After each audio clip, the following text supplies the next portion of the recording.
Today I had a couple of meetings near Manchester and I had a bit of spare time, so I visited 3 river crossings, all a bit strange and all with something in common.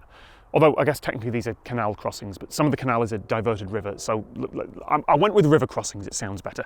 My first stop was the Hulmes Ferry, and I took my GoPro and my drone with me.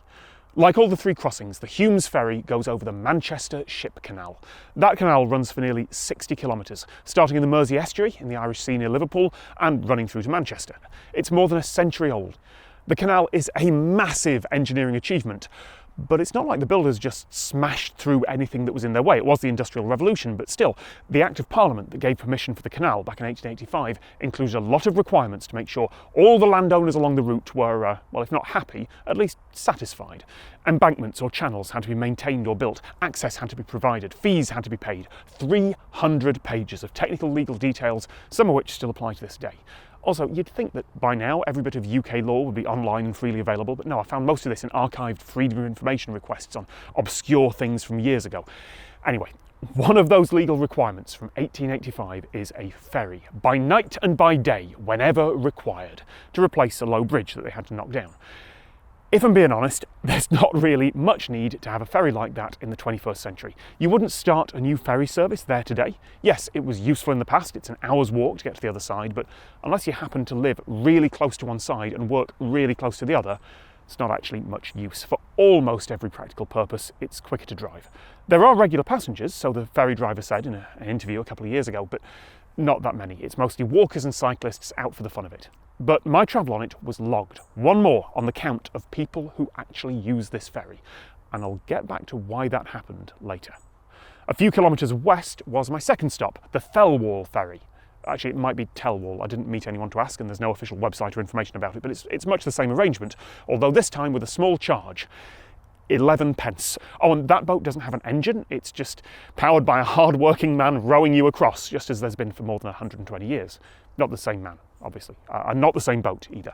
And when I turned up, there was a small sign in the window of the ferryman's cottage saying that service was suspended due to low water levels in the canal.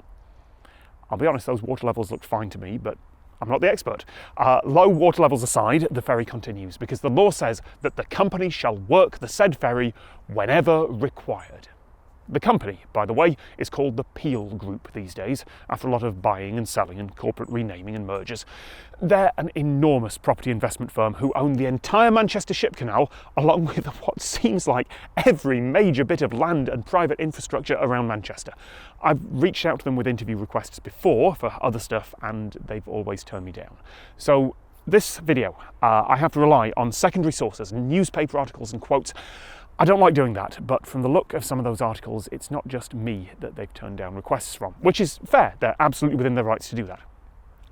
And if I'm honest, the second reason that I'm sort of improvising here and relying on those quotes and articles, I only found out I was travelling to Manchester yesterday morning, so I had to spend the entire rest of the day just researching at home, trying to get the law right. So, the Thelwall Ferry, or Thelwall.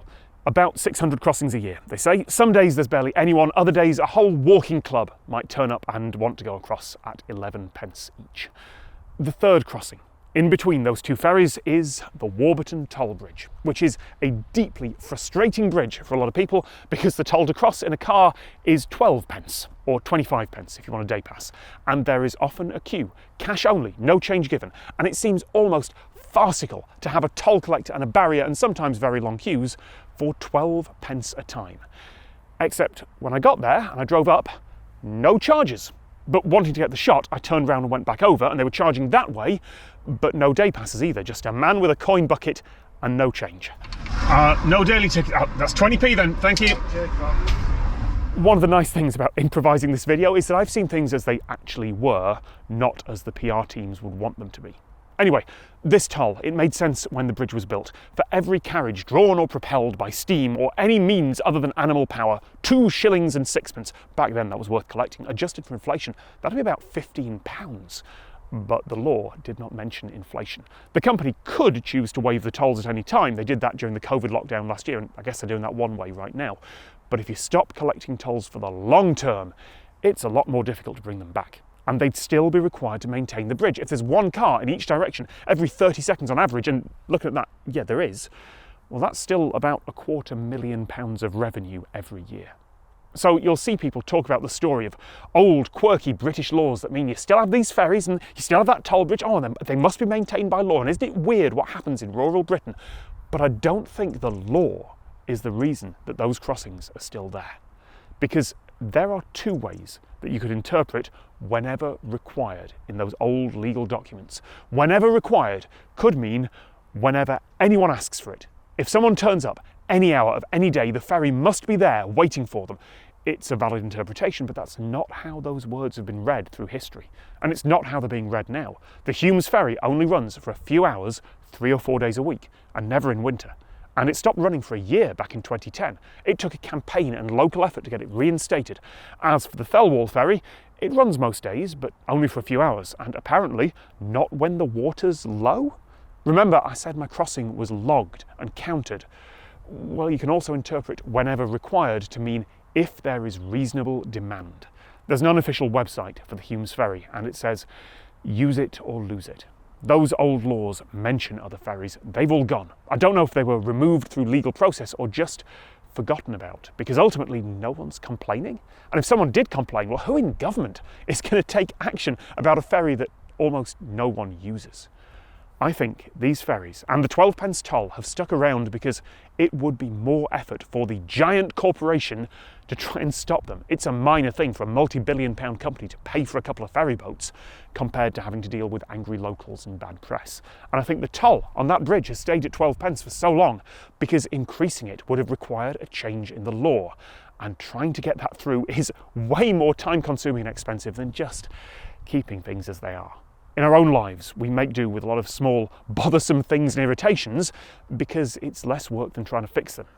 Different scale, same principle. Although I'm not saying that the ferries are a bothersome thing. I think they're brilliant. I think we should have more quirky, useful things funded by multi-billion-dollar corporations. I'm just saying that the company has bigger things to deal with. If they wanted to, they could probably get away without the ferries. And at a guess, I reckon it's not worth the hassle of not running them. But one thing is changing soon. That bridge needs expensive refurbishment, maybe even replacement soon, which means that the company has noticed it. And suddenly changing the law might be worth their time. There was a consultation process for the locals last month. The company would like to raise the toll up to a whole £1 and replace the ticket booths with automatic systems. So if you do want the novelty of the 12p toll, now's the time to go, because the law will probably change quite soon. As for the ferries, I do hope that the locals will make sure that removing them never becomes the easy option.